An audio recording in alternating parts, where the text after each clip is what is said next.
আসসালামু আলাইকুম ওয়া রাহমাতুল্লাহ। ওয়া মাকারু ওয়া মাকারাল্লাহ, সাদাকাল্লাহুল আযীম।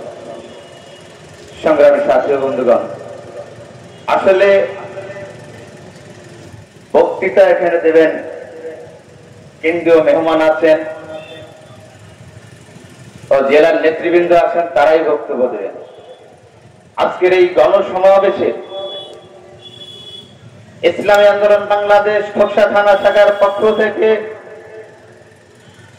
যেই গণসমাবেশ, এই গণসমাবেশের যেই কারণটা আমরা বিগত দিনে দেখতে পেরেছি, যেই স্বৈরাচার সরকারের ছাত্র জনতার সম্বর্ধনে আজকে আমরা এই দেশ দ্বিতীয়বার স্বাধীন করতে পেরেছি। কিন্তু স্বাধীন করার পর আমরা দেখতে পেরেছি আরেকটি স্বৈরাচারের আবির্ভাব।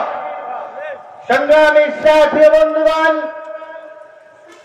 যারা আবার অতীতের কথা যদি স্মরণ না করে, তাদেরকে আজকের এই সমাবেশ থেকে হুঁশিয়ার করে দিতে চাই, যেই ফ্যাসিবাদ সরকার এবং স্বৈরাচার সরকার যেইভাবে পালিয়েছে, তোমাদেরকেও এই দেশ থেকে বিতাড়িত করার সময় লাগবে না।